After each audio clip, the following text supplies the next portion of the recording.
외과 의사 리차드 캠블은 아름다운 아내 헬렌과 남부러울 것이 없는 행복한 삶을 살고 있었습니다. 그러던 어느 날 밤 아내 헬렌이 괴한의 습격을 당했습니다. 때마침 늦게까지 응급수술을 마치고 집으로 돌아오던 리차드 캠블은 이 괴한과 마주쳤고 외팔이 괴한과 사투를 벌였지만 그 괴한은 달아났고 아내 헬렌은 자기 팔에 안겨 숨지고 말았습니다. 그런데 사건이 꼬이고 꼬여서 남편이 아내를 죽인 범인이라는 누명을 쓰고 법정에 서게 됩니다. 이 킴블은 아니다, 의수를 단 외파리 사내가 범인이라고 주장을 했지만 모든 상황이 그를 범인으로 몰고 갔고 결국 살인범이라는 누명을 쓴 채 사형 선고를 받습니다. 이제 다른 죄수들과 함께 교도소로 향하는 호송버스에 오른 리차드 캠블은 참담하기 그지없습니다. 사랑하는 아내가 죽어서 지금 극한 슬픔과 고통 속에 있는데 그러나 자신은 살인자 누명을 쓰고 감옥으로 가고 있으니 어떻게 할지 앞날이 막막. 근데 호송버스 안에서 몇몇 죄수가 탈주를 시도하게 되고 그 과정에서 버스가 전복되면서 지나간 열차와 충돌하게 되고 이 아비규환의 와중 속에서 킴블은 탈주에 성공하게 되는데 사형수 탈주 소식이 알려지면서 미 연방경찰이 직접 이 사건에 개입하게 되고 그때서부터 킴블과 형사 제랄드 사이에 아주 쫓기고 쫓기는 숨막히는 추격전이 시작됩니다. 그러나 이 주인공은 무작정 도망만 갈 수만은 없습니다. 어떻게 해서든지 자기 누명을 벗어야 될 거 아닙니까? 경찰의 집요한 추격을 받으면서도 범인 외파리 사내를 찾기 위해서 주력을 다합니다. 그러나 집요한 경찰의 그림자는 시시각각 그의 숨통을 쬐어옵니다. 산을 넘고 강을 건너고 건물 사이를 뛰어넘고 차가 질주하는 도로를 뛰어드는가 하면 하수구 그 긴 터널을 통과하여 도망갑니다. 그런데 이 하수구가 댐으로 연결되어 있습니다. 도망을 가다가 이제 막다른 길에 도착합니다. 바로 뒤에는 총든 경찰이 사냥개와 더불어 쫓아오고 앞에 떨어지면 죽는 밑이 아물대는 천길 낭떠러지 댐 아래입니다. 다급해진 그는 댐 아래로 뛰어듭니다. 경찰차가 쫓아오고 사냥개와 헬리콥터를 동원해서 계속 추적이 됩니다. 해리슨 포드가 주연한 영화 도망자 이야기입니다. 오늘 말씀은 이렇게 시작해요. 시편 57편 6절에 그들이 내 걸음을 막으려고 그물을 준비하였으니 내 영혼이 억울하도다. 그들이 나를 잡으려고 덫을 놓은 거죠. 누가 덫을 놓았습니까? 사울왕이에요. 누가 잡히지 않으려고 도망 다닙니까? 다윗입니다. 지금 다윗은 아무런 잘못도 없이 무작정 사울 왕의 칼날을 피해서 도망을 다닙니다. 사울 왕은 다윗을 잡아 죽이기 위해서 3천 수색 부대를 조직해서 쫓아갑니다. 다윗 가는 것 어떻게 알아냈는지 집요하게 쫓아옵니다. 사울이 다스리는 이 이스라엘 나라에서는 더 이상 피할 곳이 없습니다. 그래서 사울이 쫓아올 수 없는 적국의 땅 블레셋 땅으로 도망을 갑니다. 정치적 망명을 다윗이 합니다. 근데 블레셋이 고이 맞아줄 리가 없습니다. 아니 이스라엘 사람들이 사울은 천천히요 다윗은 만만이라 하지 않습니까? 여기 만만이라고 하는 말은 다윗이 블레셋 사람들을 죽인 게 만만이나 죽였다는 뜻 아닙니까? 다윗은 블레셋의 철천지 원수입니다. 사울왕 피해서 블레셋 도망갔다가 그곳에서 처형당하게 되었습니다. 그래서 미치광이 노릇을 합니다. 침을 질질 수염에 흘리고 벽에다가 자기 몸 딕딕 긁으면서 아주 미친 사람 흉내를 다 해서 간신히 도망쳐 나옵니다. 이제 다시 사울왕을 피해서 어느 굴 속에 지친 몸을 숨깁니다. 그리고는 시를 지어 하나님께 노래합니다. 그 시가 오늘 57편 시편입니다. 하나님이여 내게 은혜를 베푸소서, 내게 은혜를 베푸소서. 내 영혼이 주께로 피하되 주의 날개 그늘 아래서 이 재앙이 지나가기까지 피하리이다. 가만히 보면 우리의 인생이 다 쫓기는 인생. 학생들은 늘 공부에 쫓기면서 살아요. 새벽부터 밤늦게까지 학원 다니면서 시험에 쫓깁니다. 영업하시는 분들은 실적에 쫓기면서 살아갑니다. 마감날까지 실적을 올리기 위해서 막 이리 뛰고 저리 뛰고 살아갑니다.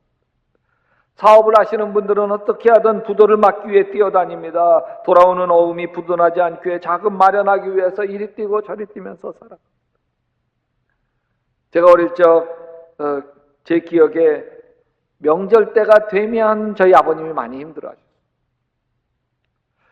자재를 대주었던 곳에는 명절이 되니까 자재 대금 결제해 달라고 조르고, 일했던 인부들은 명절 세야 되니까 품값 달라고 조르고, 돈 빌려 쓴 곳에서는 이자 달라고 독촉하고, 아버님이 일해준 곳에서는 돈 줄 생각도 안 하고, 그러다가 어머님이 명절 세도록 여보 돈 좀 줘. 그러면 저희 아버님이 화를 팍 내. 내가 다 알아. 내가 누군 돈 쌓아두고 안 줘. 없으니까 못 주는 거지. 가만히 보면 저희 아버님도 평생 쫓기면서 살아가셨습니다. 형사 제럴드에게 쫓기는 리차드 김블처럼 그렇게 가난에 쫓기면서 저희 아버님도 사신 거죠. 부모님들도 그렇게 사신가 하면 그 뒤를 이은 우리들도, 아니 우리의 자녀들도 다 쫓기면서 살아가고 있지 않습니까? 그러면 쫓기며 살아가는 인생의 중요한 특징은 불안, 안식이 없어요. 그래서 일시적인 쾌락으로 도망가려고 합니다. 안마, 시술소, 마사지, 키스마, 온갖 퇴폐업소들이 쫓기는 인생의 도피처가 되고 있습니다. 여러분, 일제식민지 수탈이 가혹하게 될 때 이 조선 백성들이 한숨만 쉬고 있잖아요. 그러니까 굉장히 많이 허락한 게 두 가지가 있는데, 하나는 술이에요. 또 하나는요, 화투예요, 화투. 그래가지고서 조선 백성들이 이 고통스러운 삶을 술이나 도박으로 도피하게 만든 게, 그게 지금까지도 이어지고 있습니다. 그러니까 명절 때가 되면요, 조국의 온 강토는요, 온통 가정 집집마다 고스톱장이 되고 막, 시아버지 며느리 할 것 없이 고스톱의 열중인데요, 가만히 보면요, 말하는 게 가관이 아닙니다. 아버님, 똥 먹으세요, 똥. 네, 시아버지가 며느리 보고 이렇게 이야기합니다. 싸. 마지막 정리하면서, 아버님, 피바가지 쓰셨네요. 인생은 누구나 무엇인가 쫓기며 살아갑니다. 여러분은 무엇에 쫓기며 살아가십니까? 물론 제 인생도 10대 때는 공부에 쫓기며 살고, 대학의 목표로 공부에 쫓기며 초조하게 살았고, 20대 때는 민주화를 위해서 일한다고 그냥 쫓기면서 살았고, 30대 때는 교회를 개척하게 되면서 어떻게 하든지 교회를 성공시켜야 된다, 개척교회를 성공시켜야 한다고 하는 강박에 쫓기면서 살아왔습니다. 94년 3박 4일의 영성훈련에 참여해서 나를 사랑하시는 주님의 사랑에 눈물 콧물 흘리며 첫사랑 다시 회복하기까지는 늘 쫓기면서 인생을 살아야 했습니다.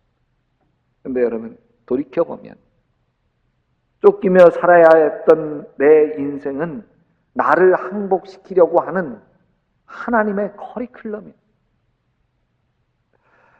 만약 개척교회가 수월하게 성장했더라고 한다면, 이런 고난이 없었다라고 한다면, 그렇다고 한다면 제 아직과 편견이 깨뜨려지지 못했을 거예요.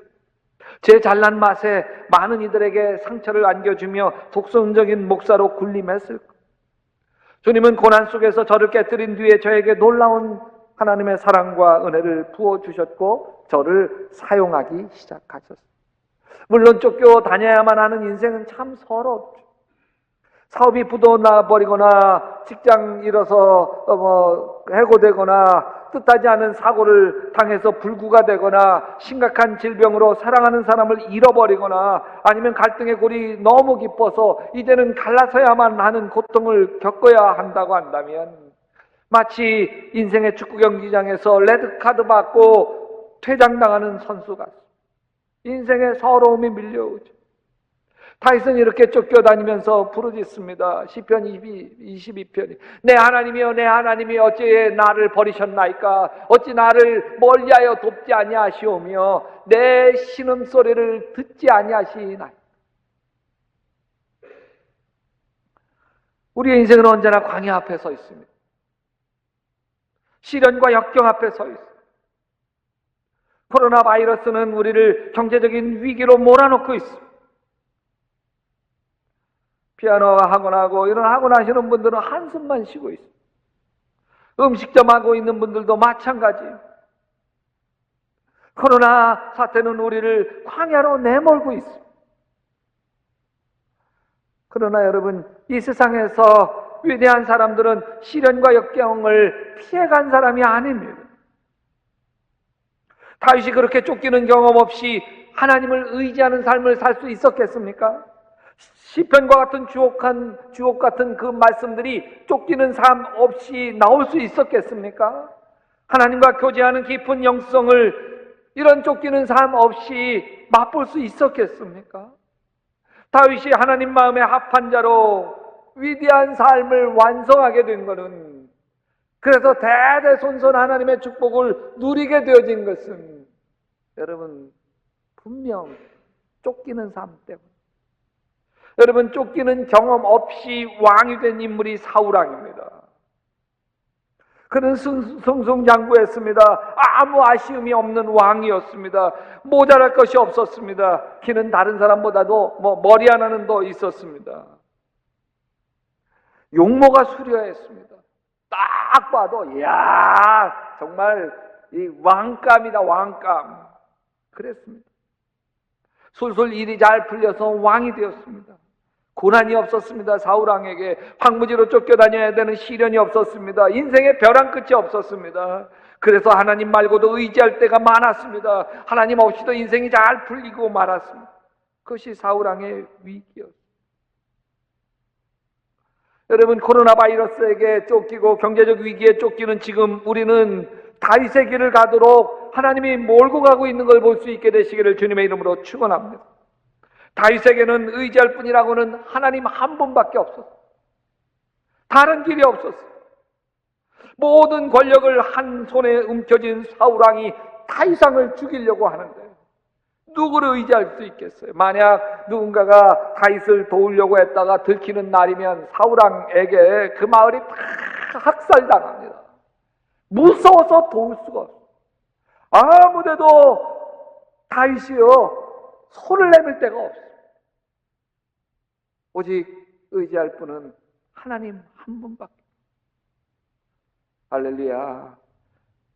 주님, 저는 하나님 한 분밖에 없습니다. 처음에 저는 이 고백이 참 좋아 보였습니다. 아름다워 보였습니다. 그러나 정말 하나님 한 분밖에 없다는 바로 그 순간과 맞닥뜨리게 되어지니까요, 엄청난 절망의 순간이더라고요. 제 동생이 2년 만에 암이 재발되었습니다. 국립암센터 선생님에게 제 동생이 무슨 암으로 재발되었나요? 예, 동생분은 전신성 암입니다. 온몸에 암이 다 퍼졌다는 거예요. 더 이상 병원에서 해줄 게 없다는 거예요. 집으로 모셔가라는 거예요. 정말 의지할 때라고는 하나님 한 분밖에 없었어요. 그때 알았습니다. 하나님 한 분밖에 없다고 하는 말은 치명적인 말이구나. 아니, 마지막으로 그 임상시험 다 아직 끝나지는 않았지만 신약치료 한번 해보실래요? 그런 말이라도 해줘야 되지 않습니까? 정말 다윗은 의지할 때라고는 하나님밖에 없어요. 이렇게 고백합니다. 하나님이여, 내 마음이 확정되었고 내 마음이 확정되었사오니 내가 노래하고 내가 찬송하리. 여러분, 이 고백은 예루살렘의 왕으로 등극할 때 한 고백이 아닙니다. 언제 이 숨막히는 도망자 신세가 끝나게 될지 앞이 전혀 보이지 않은 절망적인 순간에 드린 고백. 난 그래서 이 고백을 읽으면 다윗의 슬픔이 읽혀져요. 여러분 생각해 보세요. 만약 여러분이 암 진단을 받았어요. 수술실에 들어갑니다. 얼마나 초조하고 두렵겠어요. 두려움을 떨쳐버리려고 뭘 하시겠어요? 주기도문 연신 외우지 않겠어요? 하늘에 계신 우리 아버지 이름을 거룩히 여김을 받으시오며, 그래도 안 되면 시편 23편 여호와는 나의 목자시니 내게 부족함이 없으리로다. 그가 나를 푸른 풀밭에 누이시며 실만한 물가로 인도하시도다. 그것도 안 되면 두려워하지 말라. 내가 너와 함께 함이니라. 놀라지 말라. 난 내 하나님이 됨이니라. 내가 너를 굳세게 하리라. 그러면서 마음에 다짐합니다. 하나님 나와 함께 하시지. 하나님 나 잘되게 하실 거야. 수술 다 잘되게 하실 거야. 다 낫게 하실 거야. 고쳐주실 거야. 입으로 자꾸 이렇게 되뇌이게 되는 건 불안해서 그런 거예요. 힘들어서 그러는 거예요. 그 불안을 떨쳐내고 싶은데 떨쳐낼 수 없으니까, 그러니까 하나님 찾는 거예요. 하나님 날 도와달라고. 그래서 다윗이 그런 심정으로 자기의 불안과 고통이 밀려오니까 고백한, 하나님이여, 내 마음이 확정되었고 확정되었사오니 내가 노래하리라. 근데 결국 그 믿음이 다윗의 모든 문제를 푼. 어차피 난 하나님 없이는 못 사는 사람이지. 그래서 난 망해도 하나님 붙들다 망할 거야. 흥해도 하나님 붙들고 흥하고, 내가 자빠지더라도 세상 쪽으로 자빠지지 아니하고 하나님 쪽으로 자빠지리라. 그게 다윗이. 이게 내 마음이 확정되어지는 거예요. 그런데 이 믿음이 모든 걸 풀어줘. 연이어서 다윗이 이렇게 노래합니다. 내 영광아 깰지어다, 비파야 수금아 깰지어다, 내가 새벽을 깨우리로다. 다윗에게는 숨겨진 영광이 있습니다. 사무엘 선지자가 기름을 부으면서 너는 왕이 될 거야. 너는 장차 이스라엘의 왕이 될 거야. 근데 지금은 왕이 되기는커녕 목숨만이라도 좀 부지하며 살고 싶은 심정이에요. 토망자 신세만이라도 면하고 싶은 심정이에요. 앞이 보이지 않는 절망만이 다윗의 삶 속에 쫙 펼쳐져 있어요. 아무리 현실이 답답해도요, 하나님께 마음을 확정하는 순간 나는 믿음의 배짱이 생긴다고 믿습니다. 전능하신 하나님 붙드는 순간 숨겨져 있던 내 안에 소중한 것들이 다 살아나기 시작합니다. 내 영광아 깰지어다. 여러분 속에도 영광이 숨겨져 있습니다. 놀라운 하나님의 은혜가 잠들어 있습니다. 여러분은 시시한 사람이 아닙니다. 하찮은 사람도 아닙니다. 베드로 사도는 베드로전서 2장 9절에 그러나 너희는 택하신 족속이요 왕같은 제사장이요 거룩한 나라요 하나님의 소유된 백성이다. 이렇게 이야기하고 있습니다. 그런데 사단은 끊임없이 나를 초라한 존재로 만듭니다. 다른 사람과 자꾸 비교하게 만듭니다. 내 속의 약점과 허물을 들추며 얼마나 내가 하찮은 존재인지 확인시키려고 합니다. 사단의 장난. 만약에 여러분 마음속에 내 인생 되는 게 있냐? 이러다 다 나 망하는 거지. 에이씨, 될 대로 되라. 그건 내 생각인 것 같지만 아니에요. 내 생각인 것처럼 보이지만 아니에요. 사단이 불어 넣어준 생각이에요. 사단이 준 생각은 내가 초라해요. 내가 바보 같아요. 내가 쓸모없어요. 형편없어요. 그러나 하나님께 내 마음을 확정해 보십시오. 하나님에게 내가 얼마나 소중한지. 그래서 나 소중한 사람이야. 나 괜찮은 사람이야. 나 하나님의 자녀야. 하나님의 아들이고 하나님의 딸이야. 나는 사랑받기 위해 태어난 보배롭고 존귀한 사람이야. 여러분 이 사실을 깨닫게 되는 순간 내 안에 영광이 깨어나기 시작합니다. 낙심하던 마음이 새 힘을 얻고요. 용기가 생기고요. 희망이 생기기 시작합니다. 미국의 로스앤젤레스에서 올림픽이 열렸을 때 중국 선수 하나가 다이빙 종목에서 금메달을 땄습니다. 아주 유연하고 떨지도 않고 침착하고 두려움 없이 멋진 모습으로 다이빙에 성공했어요. 그래서 이제 기자가 인터뷰하면서 그 비결이 뭐냐고. 이때 중국 선수가 뭐라고 이야기하냐면 우리 엄마 때문이라고. 아니 갑자기 뭔 또 엄마 때문이냐고. 그랬더니 내가 어렸을 때 난 100m 경주를 굉장히 좋아했다는 거예요. 그런데 자꾸 넘어졌대. 달리다가 넘어졌대. 그래가지고 입상을 한번 못하고 시리에 빠져 있으면 우리 엄마가 늘 그러는 거야. 딸아, 난 네가 뛰는 모습 자체가 좋다. 그리고 내가 넘어졌다가 일어날 때 우리 딸 대견하다 싶고 마음에 너무 뿌듯하단다. 그러다가 자기가 이 다이빙으로 종목을 바꿔서 그 운동하기 시작을 했는데 그때도 엄마가 늘 참 너는 다이빙하는 모습이 얼마나 아름다운지. 네가 이렇게 쫙 입수하지 못하고 막 이렇게 입수해도 나는 네가 운동하는 모습 그 자체만 보면 너무 행복해. 자기가 다이빙하려고 올라가면 선 그 자리가 사실 얼마나 떨려. 이 다이빙 때에 끝에다 탁 서 있어가지고 그 짧은 순간에 자기가 준비한 묘기를 다 해야 되는데 너무 떨리고 두렵고 그런다는 거예요. 그런데 엄마 생각을 하면 갑자기 엄마 생각만 하면 입에서 자기도 모르게 이렇게 입가가 이렇게 미소가 맴돌게 되고 마음의 두려움과 근심이 떠나가게 되고 그래서 자기가 준비한 걸 최선을 다해서 할 수 있게 되더라고요. 여러분, 우리의 인생길 걸어가다 넘어질 때가 있습니다. 이 중국 선수 어머니처럼 우리 하나님도 이야기하시지 않으시겠습니까? 나는 너에게 1등을 기대하는 게 아니라 내가 쓰러졌다가도 일어나는 모습이 내겐 더 아름답다. 살다 보면 우리가 넘어지고 쓰러지는 순간이 있습니다. 그러나 일어나는 모습을 보면서 하나님 빙그레 웃으시면서 나는 내가 일어나는 모습이 더 아름답구나. 괜찮아. 잘했다. 내가 좋아.